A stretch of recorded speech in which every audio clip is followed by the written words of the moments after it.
Hello friends, hi friends. అందమైన గాజు ముక్కను చూసి వజ్రం అన్నీ తీసుకొచ్చి నా గుండెల్లో దాచుకుంటే అదేమో ఫ్రీ బస్ ఎక్కి నా గుండెల మీద తన్నిపోయింది. ఇప్పుడు నా గుండెకి గాయమైంది. ఇప్పుడు ఏం చెయ్యాలి ఫ్రెండ్స్? నా పరిస్థితి చూడండి ఫ్రెండ్స్, ఎలాగే అయిపోయిందో.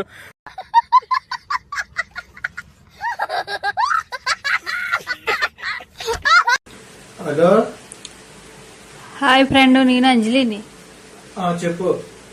జ్వరం అన్నా కదా, ఎలా ఉందని కాల్ చేశాను. పర్వాలేదు, బాగుంది. Okay, bye. ఏ అమ్మా, ఉదయం నుంచి అందరూ ఫోన్ చేస్తున్నారు, జ్వరం ఎలా ఉందని అడుగుతున్నారు కానీ నేను ఎలా ఉన్నానని అడగట్లేదు. కర్మ కర్మ, ఎందుకు వచ్చిన ప్రేమకోరనేది.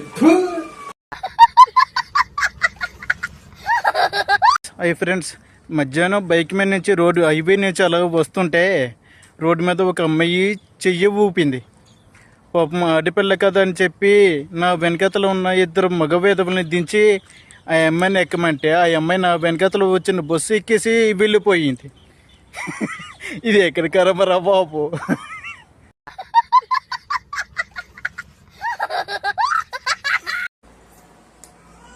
ఏంటి, టాబ్లెట్ వేసుకోండి.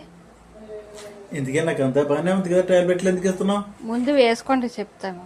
ముందు వేసుకోవాలి ఏంటి? చాక్లెట్లు టాబ్లెట్ గుడ్లు చాక్లెట్ రూపంలో పెట్టారా?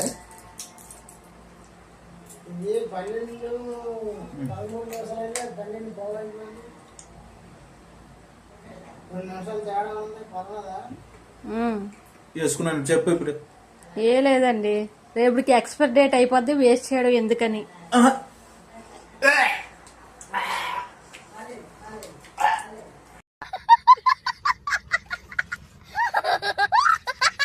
ఫ్రెండ్స్, ఇప్పుడైనా మీ ఇంట్లోని భార్యాభర్తలకు గొడవ అయింది అనుకోండి, మీరు కూడా నా భార్యతో పాటు సమానంగా అరవకండి. ఎందుకంటే భార్య తిడుతుంటే మౌనంగా సైలెంట్గా ఆలకించండి. మీరు తిట్టారు అనుకున్న గొడవ పెద్దదో అవుతుంది. అందుకే తిట్టినంత పూర్తిగా తిట్లన్నీ అయిపోయిన తర్వాత లాస్ట్లో సేమ్ టు యూ అనండి, చాలు, సరిపోతుంది. అంటే తన తిట్లండి తనకే. అంతే కదా అంజలి?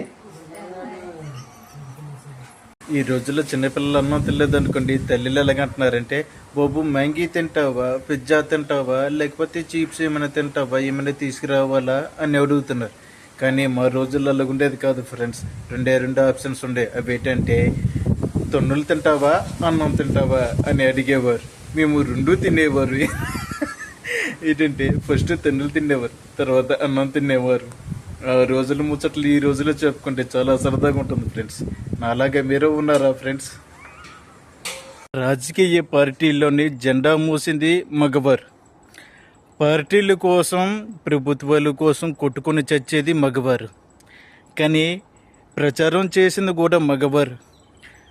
ఆడవాళ్ళకి ఉచిత పథకాలు ఇవ్విస్తామని రాజకీయ నాయకులు మగవాళ్ళ చేత చెప్పిస్తారు, ఇంటింటికి తిరిగి మరీ ప్రచారం చేయిస్తారు. కానీ అన్ని పథకాలు ఆడవాళ్ళకే. ఉచిత బ్రస్సు, తర్వాత న్యాయస్థానంలో ఆడవాళ్ళకే సపోర్టు, అన్నీ మగవాళ్ళకి ఎంత అన్యాయం జరుగుతుంది ఫ్రెండ్స్. మీరైనా చెప్పండి, రండి పోరాడదాం. మగవాళ్ళకి జిందాబాద్.